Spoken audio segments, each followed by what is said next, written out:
Perfeito. Estamos todos aqui. Doutor Juliano, aqui nós tivemos aqui um diálogo, né, entre a nossa audiência, no momento da sua aula. Houve a pergunta: adultos podem tomar a vacina do HPV? A colega Ana Carolina Almeida respondeu: já era assim, adultos podem tomar vacina contra HPV, mas não estão cobertos pelo programa de imunização do SUS. Mas é possível tomar pelo sistema conveniado, né, saúde privada. Outro dado aqui, Marta Ribeiro, a SBIM, Sociedade Brasileira de Imunizações, né, recomenda que pessoas de 15 a 46 anos tomem a vacina contra HPV. Na rede privada, é possível tomar a vacina após os 46 anos? Ela faz a pergunta aqui. Então, aproveitando esse diálogo, doutor Juliano, se puder fazer as devidas ponderações, complementos, enfim, dentro desse tema.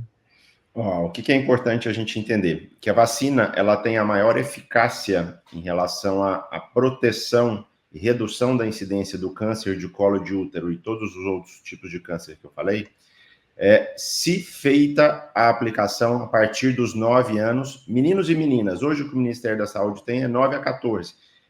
A princípio também tem uma programação de mudança. Ao invés de ser 2 doses, eles vão ampliar essa forma de fazer para dose única e aumentar também a idade. O ideal, o raciocínio é que as meninas e os meninos não tenham tido contato com HPV para receber a vacina. Mas se você for ver lá no escopo do Ministério da Saúde, tem também pacientes oncológicos e imunossuprimidos, por exemplo, HIV, pacientes transplantados. Até 45 anos de idade é possível estar coberto pelo SUS. Pacientes acima dessa faixa etária e que desejam fazer uso da vacina, pode fazer uso da vacina na rede privada. O que a gente sabe é que a vacina também confere proteção acima dessa faixa etária, mas entender que essa proteção é menor do que se fosse na faixa etária recomendada, tá? Obrigado, doutor Juliano. Gabriel, temos aqui uma pergunta direcionada a você. Aqui. Da Monique Marquezine. Gabriel, com a correria da redação, como avaliar que o estudo científico é interessante ser compartilhado com a audiência? Duas maneiras, acho que, de saber. Três.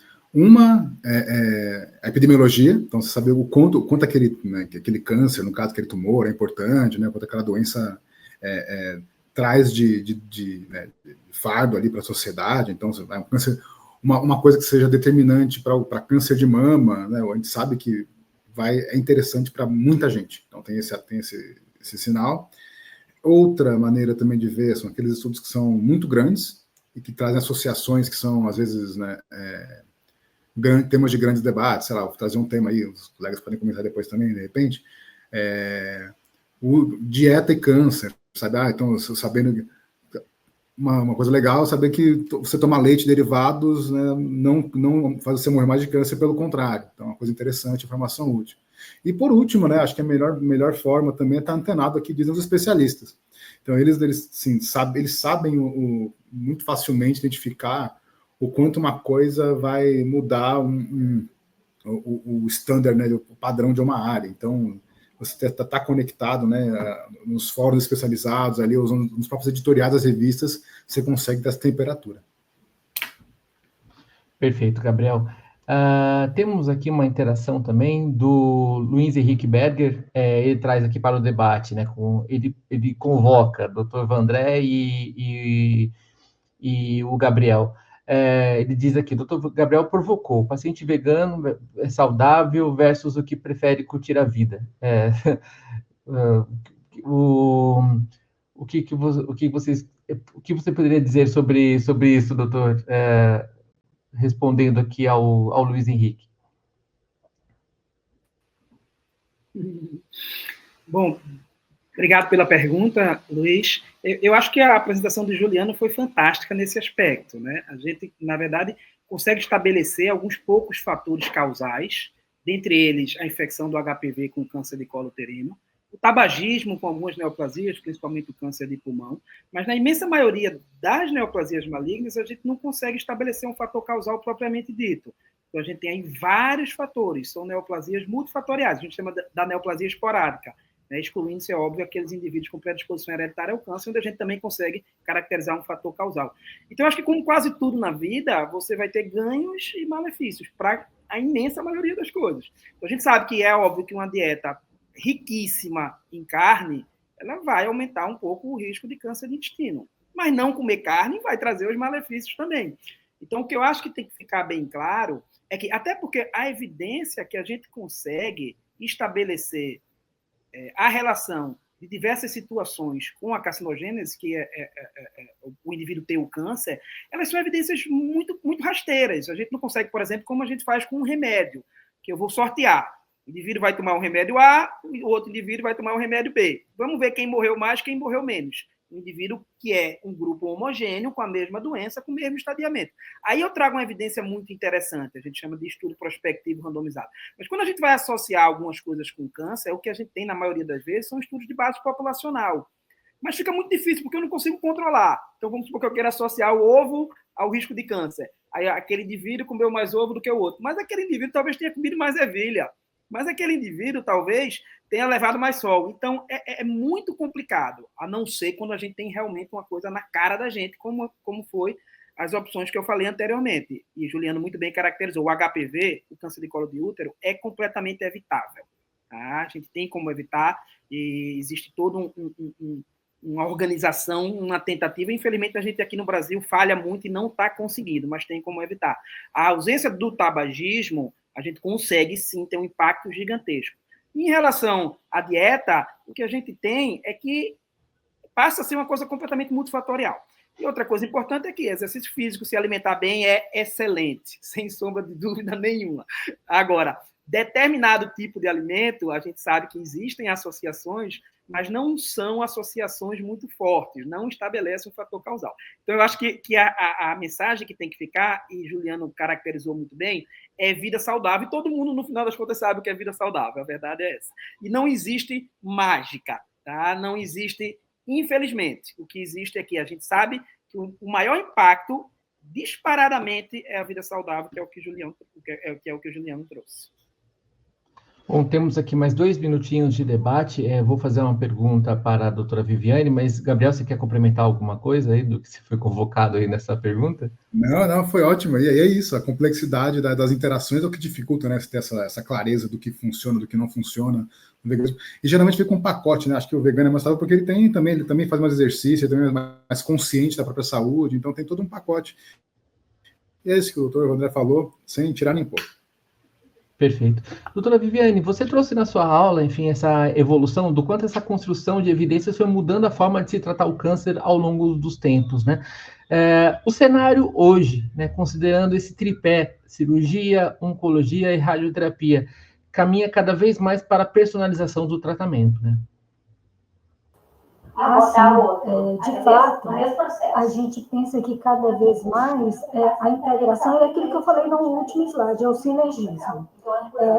Quem lida com oncologia, isso que é inimaginável a gente fazer qualquer planejamento de tratamento sem você ter o diagnóstico histopatológico, a imunistoquímica e todos os exames que estão vindo aqui que podem agregar no tratamento para melhorar a decisão terapêutica, quer seja de uma especialidade, mas que seja agregada com as outras áreas que atuam com câncer. E isso é tão importante que situações que são desafiadoras, nós não decidimos sozinhos. A gente usa o tumor board, todo mundo, nós que lidamos com oncologia, já estamos acostumados com isso, porque são situações em que não é aquilo que é previsto nos livros que a gente estuda, são situações que são realmente difíceis de decisão terapêutica e trabalhar em conjunto faz com que a gente tenha, aumente e dê a oportunidade do paciente de novas estratégias e estratégias que possam até ajudar o paciente de uma forma diferente. E principalmente porque muitas vezes nessas situações a gente não está trabalhando só com aquele núcleo que a gente trabalha no nosso estado, é o país inteiro participando de uma discussão científica acerca do assunto. Não podemos enxergar o tratamento oncológico apenas fragmentado. Mas a gente também sabe que E o Juliana falou muito bem que tem estratégias que a gente pode utilizar que evitam o câncer, como se você faz a vacinação do vírus HPV, que é a prevenção primária. A paciente faz os seus acompanhamentos, dificilmente essa paciente vai evoluir para um tumor. A gente saber que o Vandré colocou uma outra situação, se a gente consegue identificar aquela paciente que ela tem um potencial real de desenvolver o tumor, e a gente conseguir fazer a cirurgia redutora de risco, isso tudo modifica. Perceba que tudo são estratégias que a gente não traça sozinho enquanto cirurgiões, a gente traça em conjunto com uma série de pessoas que estão por trás, nos respaldando a melhor conduta para o paciente. E isso é fundamental para que a gente possa proporcionar ao paciente as melhores opções e a chance de cura, a chance real de cura. Obrigado, doutora Viviane. Bom, são 10h31. Alguém mais, Gabriel, doutor Juliano, doutor Vandré, doutora Viviane, gostaria de fazer mais alguma complementação, uma mensagem para encerrar o painel? Eu gostaria só, Mauro, de parabenizar pelo momento aqui. Lembrar que é preciso muita seriedade para divulgar uma informação sobre câncer, porque a gente está falando de um paciente muito fragilizado, e a forma como se coloca essa notícia na mídia, ela pode causar muito desconforto, gerar muito ruído inadequado, como o Gabriel disse. Então, tem que ter responsabilidade na colocação dos dados.